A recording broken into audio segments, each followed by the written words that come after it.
Amin ya rabbal alamin. Para hadirin hadirat yang berbahagia, acara kita selanjutnya ialah ceramah dan tausiah agama yang akan disampaikan oleh Al-Ustaz Affan Adriansyah Nasution. Kepada beliau waktu dan tempat dipersilahkan. Sallallahu Muhammad.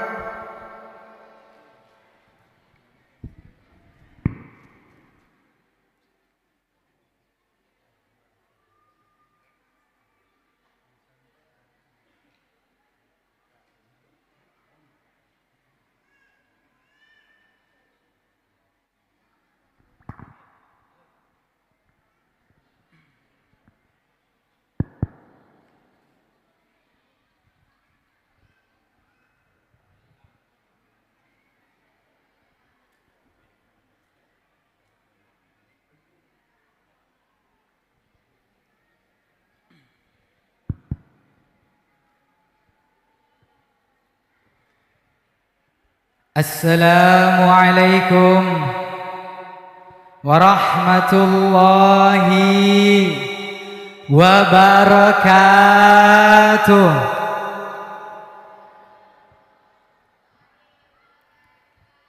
Yang di belakang belum jawab salam. Saya ulangi sekali lagi. Assalamualaikum warahmatullahi wabarakatuh.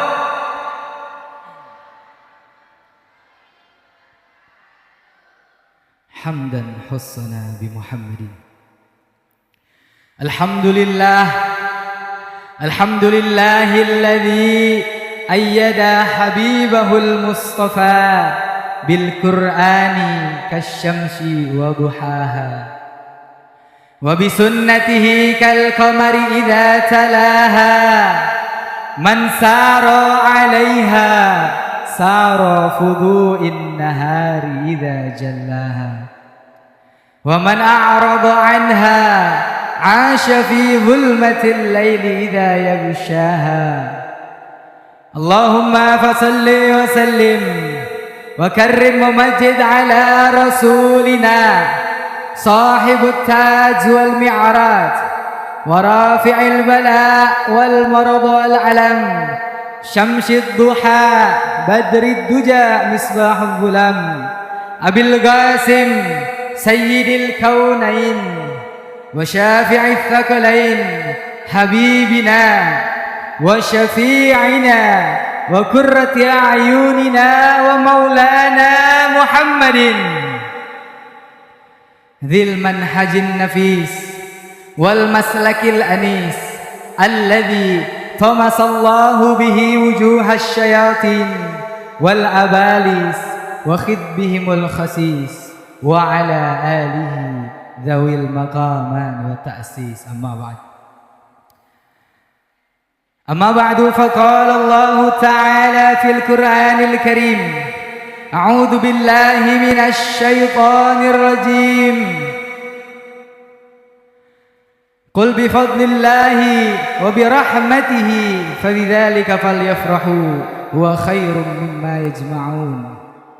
Wa qala an-nabiy sallallahu alaihi wasallam innama bu'ithtu liutammima makarimal akhlaq. Sadaqallahul azim wa sadaqa rasuluhun nabiyyul habibul karim wa nahnu ala dzalika minasy syahidin wasyakirin. Alhamdulillahi rabbil alamin. Yang terhormat guru kita bersama Kiai Al-Haj Ihya Ulumuddin atau Kiai Joko Tingkir, dan yang terhormat Al-Ustaz Irfan Sakti Nasution, mata'anallahu fi tuli hayatin amin. Dan yang terhormat para hatobangon Persadaan Sibanggor Jae, bau-bau saya, ompung-ompung saya, mama-mama saya, uak-uak saya, bau inan tulang yang tidak bisa saya sebutkan namanya satu persatu, namun insya Allah tidak mengurangi sedikit pun rasa hormat dan takzim saya kepada beliau semua. Wabil khusus yang saya hormati dan saya cintai ayahanda dan ibunda saya. Mata'anallah fi tuli hayatin amin. Bapak, Ibu sekalian, pertama-tama dan yang paling utama, marilah kita selalu memanjatkan rasa puja serta puji syukur kita kehadirat Zat yang Maha Ghafur, yang mana hanya kepadanya lah kita wajib memanjatkan rasa syukur supaya kita tidak termasuk daripada hamba-hambanya yang kufur. Salawat beruntaikan salam semoga selalu tercurah limpahkan kepada Raja di atas raja, pendobrak pintu kebatilan, manusia tetapi tidak seperti manusia biasa, basarun lakal bashar, atqal atqiya, azkal azkiya, zainal anbiya, nabi besar kita Nabi Muhammad sallallahu alaihi wasallam, yang mana kalau bukan karena beliau niscaya kita semua tidak akan bisa duduk bahkan menikmati nikmat dunia, nikmat kesehatan yang telah diberikan oleh Allah Subhanahu wa taala. Bapak Ibu sekalian, singkat saja, Allah Subhanahu wa taala berfirman, laqad kana lakum fi rasulillahi uswatun hasanah liman kana yarjullaha wal yawmal akhir wa dzakarallaha katsiran. Allah berfirman, sungguh telah terdapat di dalam diri baginda Rasulullah sallallahu alaihi wasallam suri tauladan yang baik.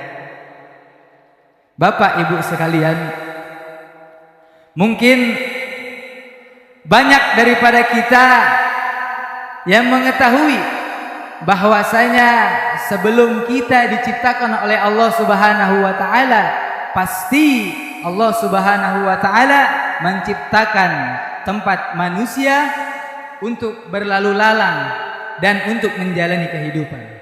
Maka Allah Subhanahu wa taala ciptakan alam semesta dengan yang begitu megahnya. Tapi apalah gunanya rumah tanpa atap? Maka Allah Subhanahu wa taala ciptakan langit supaya manusia bisa berteduh, supaya kehidupan bisa berjalan secara teratur di atas muka buminya Allah Subhanahu wa taala. Tetapi banyak daripada kita semua yang tidak mengetahui bahwasanya sebelum dua hal ini Allah ciptakan, jauh daripada dua hal ini Allah ciptakan, ada satu yang Allah ciptakan. Apa? Yaitu nur, cahaya kenabian baginda Nabi besar Muhammad sallallahu alaihi wasallam. Sebelum bumi dan langit Allah ciptakan, terlebih dahulu Allah ciptakan nur kenabian Nabi Muhammad. Bahkan dikatakan, fa khalaqallahu Adam min nurih. Nabi Adam alaihissalam tercipta daripada nurnya baginda Nabi besar Muhammad sallallahu alaihi wasallam. Beliau belum datang ke atas muka bumi, tapi beliau telah menyinari yang namanya kehidupan kita di atas muka bumi ini. Bahkan di dalam riwayat dijelaskan ketika Nabi Nuh alaihi salam diselamatkan oleh Allah daripada banjir air bah yang besar, Nabi Ibrahim alaihi salam yang diselamatkan oleh Allah daripada api besar yang berkobar yang dibuat oleh Raja Namrud, serta Nabi Ismail yang lehernya tidak mempan dipotong oleh pisau yang sangat tajam, sampai ayah beliau baginda Nabi besar Muhammad sallallahu alaihi wasallam Sayyid Abdullah yang tidak jadi disembelih karena nazar ayahnya. Itu semua bukan semata-mata mereka selamat atau diselamatkan oleh Allah, tetapi karena di dalam tulang sulbi beliau semua terdapat nur, cahaya kenabian baginda Nabi besar Muhammad sallallahu alaihi wasallam. Allahumma salli ala sayyidina Muhammad. Maka daripada itu, patutlah kita yang mengaku-ngaku sebagai umatnya Nabi selalu mengagungkan, selalu merindukan baginda Nabi besar Muhammad sallallahu alaihi wasallam. Lalu Allah Subhanahu wa taala meletakkan banyak keistimewaan yang ada di dalam diri baginda Nabi besar Muhammad sallallahu alaihi wasallam. Bahkan saking banyaknya keistimewaan yang Allah Subhanahu wa taala letakkan dalam diri beliau, enggak kelar, Bu. Kalau mau dijelasin satu hari enggak kelar karena banyak banget. Tetapi dari sekian banyaknya keistimewaan yang Allah Subhanahu wa taala berikan kepada baginda Nabi besar Muhammad sallallahu alaihi wasallam, mungkin yang kita tahu memang baginda Nabi lah orang yang paling bertakwa. Memang baginda Nabi lah manusia yang paling takut kepada Allah Subhanahu wa taala. Bahkan salatnya baginda Nabi di dalam riwayat dijelaskan hatta tawarramat minhul aqdam, sampai bengkak-bengkak, Bu, kaki beliau kalau salat. Masya Allah. Memang Nabi ini manusia, tetapi beliau tidak seperti manusia biasa. Kalau Nabi makannya sedikit. Kalau kita sedikit makan. Kalau Nabi tidurnya sedikit. Bahkan di dalam riwayat dijelaskan hanya sekedar mengedipkan mata, itulah tidurnya baginda Nabi besar Muhammad sallallahu alaihi wasallam. Kalau kita sedikit tidur. Nabi salatnya sampai bengkak-bengkak kakinya, sama kalau kita. Salat subuh, Pak, Bu, jamaah di masjid salat subuh. Pas sujud terakhir, lama banget sujudnya, Masya Allah. Orang udah pada bangun, dia belum bangun, masih sujud. Orang yang lihat di samping, Allah, sujudnya lama, salatnya khusyuk katanya. Pas bangun ditanya, ya Allah, Bapak salatnya khusyuk banget. Bapak doa apa? Maaf Pak, tadi saya ngantuk, saya ketiduran. Wah, Masya Allah. Saking khusyuknya sampai ketidur. Itulah bedanya baginda Nabi daripada kita. Nabi besar Muhammad sallallahu alaihi wasallam bersabda, "Innama bu'itsu liutammima makarimal akhlak." Dari sekian banyaknya keistimewaan yang Allah Subhanahu wa taala berikan kepada Nabi, apa yang Allah Subhanahu wa taala puji di dalam firman-Nya? Cuma satu, Bu. Allah tidak melihat ibadahnya Nabi yang kakinya sampai bengkak-bengkak. Allah tidak melihat sedekahnya Nabi yang kalau beliau dapat 10, 9 dikasih ke orang. Buat Nabi satu. Itu Nabi. Tapi apa yang Allah sebutkan? Cuma satu. Wa innaka la'ala khuluqin azim. Sungguh engkau Muhammad telah berada di dalam suri tauladan yang agung. Itu yang disebut sama Allah Subhanahu wa taala. Kenapa bisa disebut oleh Allah Subhanahu wa taala? Dari sekian banyaknya kehebatan Nabi, tapi cuman akhlak Nabi doang yang disebut. Kenapa? Karena memang Nabi adalah puncak daripada suri tauladan yang baik. Laqad kana lakum fi Rasulillahi uswatun hasanah. Sungguh telah ada di dalam diri baginda Nabi besar Muhammad sallallahu alaihi wasallam suri tauladan yang baik. Makanya kita contoh, Bu. Kita contoh nih suri tauladan Nabi. Tapi banyak. Gimana kita mau mencontohnya? Memang kita tidak bisa mencontoh 100% daripada suri tauladan Nabi. Tapi ada beberapa suri tauladan Nabi yang bisa kita terapkan dan kita bawa di dalam kehidupan kita. Tidak banyak, saya hanya mengambil 4. Yang pertama, daripada suri tauladannya Nabi yang kita bisa bawa di dalam kehidupan kita adalah kesabaran Nabi besar Muhammad sallallahu alaihi wasallam. Bapak Ibu, mungkin kita pernah mendengar sejarah Nabi berdakwah. Di dalam dakwahnya Nabi tidak pernah ada kata-katamu mulus. Pasti Allah selalu meletakkan cobaan, ujian di dalam dakwahnya Nabi besar Muhammad sallallahu alaihi wasallam. Bisa kita lihat di saat Nabi berdakwah di kota Taif, bukan hanya dicaci, bukan hanya dimaki, bahkan beliau dilempari dengan batu sampai berdarah kepala dan kaki beliau. Itu cobaan Nabi di dalam berdakwah. Tapi apa?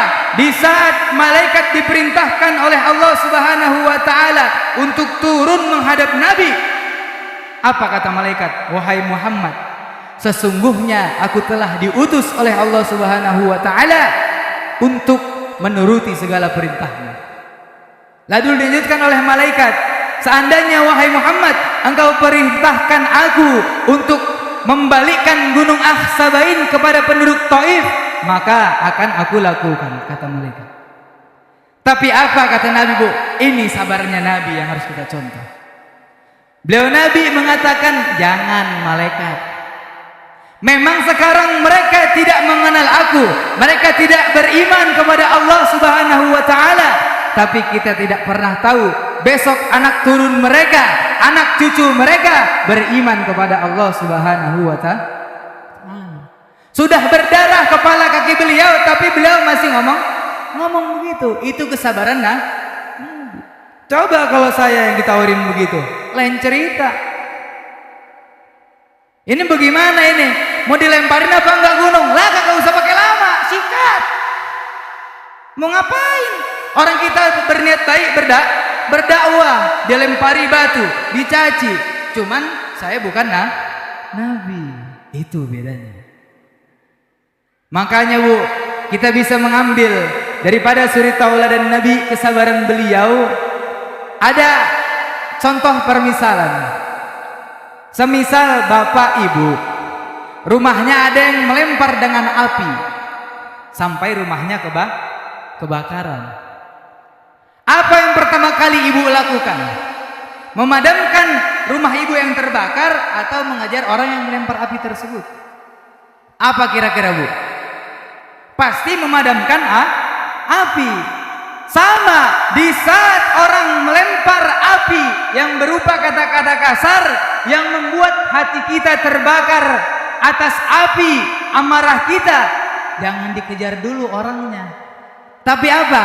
Dihabisin dulu apinya yang dalam hati. Baru kita kejar orangnya. Kita bilang, "Bapak kenapa kok tadi ngelempar kata-kata kasar kepada saya? Apakah saya pernah membuat salah kepada Bapak sehingga membuat hati Bapak sakit?" Kalau ini kan enggak. Apalagi yang perempuan, susah. Orang ngatain satu dibalas 1000. Orang perempuan. Kalau kita bapak-bapak masih bisa. Satu dibalas satu. Kalau perempuan mah nggak bisa. Jangankan orang lain. Kadang suaminya ngomong satu dibalas banyak. Iya Pak. Dibilang, "Bu, jangan begini. Kalau begini itu kurang baik." Oh, dibalas. "Ah, abang juga kemarin begini, begitu." Padahal suaminya cuma bilang satu. Bahkan dicontohkan oleh Nabi. Di saat Nabi dicela dengan kata-kata asyammu alaik. Apa celaan yang diberikan kepada Nabi? Racun buat engkau wahai Muhammad. Harusnya kan assalamu alaik. Tapi dibalik asyammu alaik, racun untuk kamu wahai Muhammad. Tapi apa kata Nabi? Simpel Bu. Alaika kata Nabi. Lu juga. Gitu doang kata Nabi. Cuman satu dibalas satu. Karena Nabi sudah berpesan, syahwatul kalam asyaddu min syahwatit ta'am. Syahwat lisan ini Bu lebih berbahaya daripada syahwat perut. Lebih berbahaya. Makanya Bu, kita contoh kesabaran Nabi. Kita tahan nafsu kita tahan amarah kita. Kalau semisal manusia akalnya bisa lebih menang daripada hawa nafsunya, maka dia bisa dijuluki sebagai insanul malaki, manusia yang berperilaku sebagai malaikat. Loh, kenapa dibilang begitu? Karena Allah Subhanahu wa taala menciptakan manusia sebagai sebaik-baiknya ciptaan. Di saat Allah Subhanahu wa taala menciptakan malaikat, malaikat hanya diberikan akal tanpa diberi nafsu oleh Allah Subhanahu wa taala. Makanya kalau malaikat disuruh sujud sampai kiamat. Enggak bakal ada kata nentang, yaf'aluna ma tu'marun. Nah, malaikat nih, Bu, kalau udah disuruh sama Allah sujud sampai kiamat. Karena cuma punya akal. Di saat Allah memberikan hewan hanya hawa nafsu tanpa diberikan oleh Allah akal, tetapi manusia buy one get one. Manusia diberikan oleh Allah Subhanahu wa taala akal beserta nafsu. Makanya kalau semisal manusia hawa nafsunya lebih menang daripada akalnya, dia bisa lebih bejat daripada binatang. Itulah, Bu, masalah seputar nafsu. Makanya kita contoh suri tauladannya Nabi besar Muhammad sallallahu alaihi wasallam. Lalu yang kedua, suri tauladan beliau yang bisa kita amalkan di dalam keseharian kita, yakni suri tauladan di dalam mencari kehidupan dunia. Ini cocok nih. Saya sebenarnya di saat bikin teks ini saya suka juga nih. Soalnya masalah dunia. Karena saya tahu kebanyakan orang-orang Mandailing nih biasanya pengusaha berniaga. Saya senang nih. Kita ngaji sebentar, Bu, ya.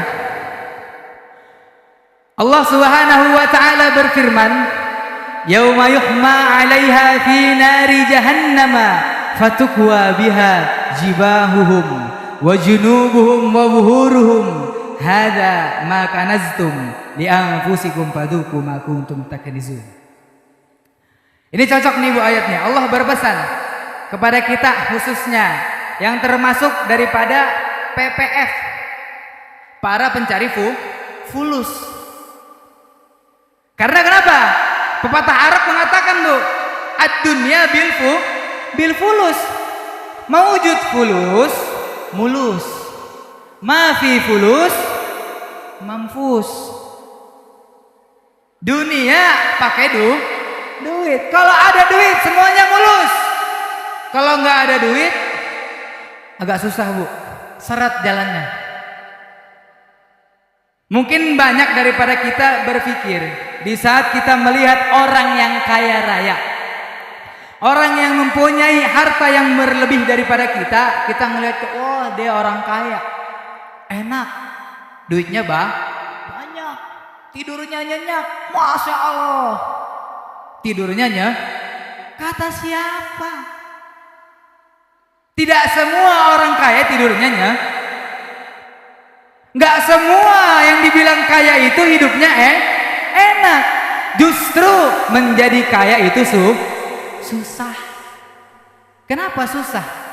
Karena di dalam hartanya yang berlebih terdapat hak-hak fuqara wal masakin. Di saat seseorang manusia diberikan oleh Allah kelebihan harta, maka dia dituntut untuk menjadi dermawan. Kalau dia menolak untuk menjadi dermawan, tadi tuh, Bu, yauma yuhma 'alaiha fi nari jahannam, kata Allah.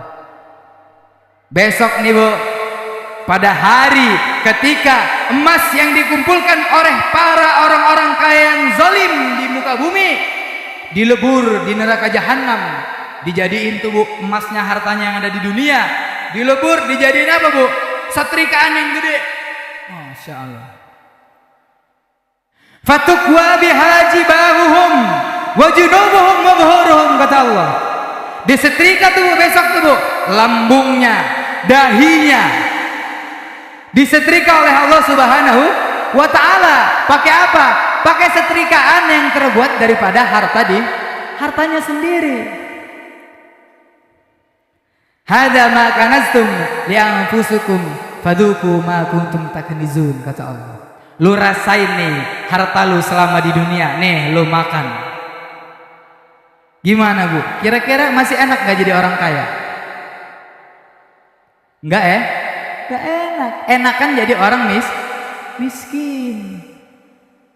Coba semisal jadi orang kaya, beli mobil tapi nggak punya garasi, betul?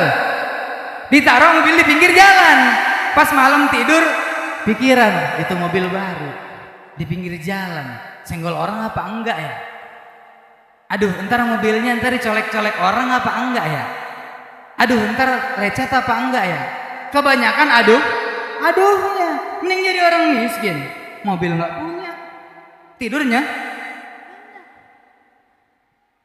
saya enak, cuman minusnya cuma satu, bangun tidur emang agak susah juga, udah pikiran dah agak susah, nggak apa-apa ya Bu. Nah itu yang kedua. Lalu yang ketiga, saya persingkat, suri tauladan Nabi yang bisa kita ambil adalah dalam berkeluarga dan dalam mendidik anak. Nabi itu Bu orang yang paling bertanggung jawab di dalam keluarga dan di dalam mendidik anak. Hati-hati nih Bu, kita dalam mendidik anak. Sekarang udah zaman modern. Pakaian udah nggak karuan. Baju anak sekarang umur 20-an yang dipakai baju anak yang umur 5 tahun. Dibilang panjang ke atas enggak, ke bawah enggak. Celananya pakai rok. Roknya rok modelan wahai. Ngerti Bu modelan wahai? Yang di atas dengkul. Kalau di bawah dengkul namanya Hawaii. Kalau di atas dengkul namanya wahai. Naik ke atas lagi namanya hai. Kalau agak naik ke atas lagi, aduhai. Itu pakaian anak sekarang. Makanya kita bakalin ngaji. Anak-anak kita. Jangan sampai anak-anak kita nggak mengaji, nggak tahu yang namanya ilmu agama. Bapak Ibu sekalian, dari 4 tadi mudah-mudahan kita bisa mengamalkan di dalam keseharian kita suri tauladan Nabi besar Muhammad sallallahu alaihi wasallam. Mudah-mudahan perkumpulan kita di pagi hari menjelang siang hari ini dilihat oleh Allah Subhanahu wa taala menggunakan teropong rahmatnya sebagai golongan daripada hamba-hamba Allah yang mengagungkan, merindukan baginda Nabi besar Muhammad sallallahu alaihi wasallam. Dan mudah-mudahan kita semua nih Bu, Pak, dilihat oleh Allah Subhanahu wa taala, dilihat oleh baginda Nabi besar Muhammad sallallahu alaihi wasallam sebagai golongan umat-umatnya yang selalu merindukan beliau, yang selalu mengagungkan beliau, yang selalu berharap mendapatkan syafaatul uzmah beliau kelak di yaumil qiyamah. Amin amin ya rabbal alamin. Mungkin cukup sekian dari saya karena waktunya mepet. Masih ada banyak guru-guru saya di belakang. Sebelum saya menutup, saya meminta doa kepada khususnya ompung-ompung saya, saudara-saudara saya, bau saya, mama saya, karena saya dalam tahap belajar sebenarnya. Saya masih dalam tahap menghafal Quran. Jadi saya sangat berharap, harapan saya besar kepada ompung-ompung, amang boru semua yang hadir di sini, doa antum semua mudah-mudahan apa yang saya lakukan ini mendapatkan barokah dari Allah Subhanahu wa taala. Mudah-mudahan Allah Subhanahu wa taala selalu memberikan saya kekuatan khususnya di dalam menghafalkan ayat-ayat suci Al-Qur'an. Mungkin cukup sekian dari saya.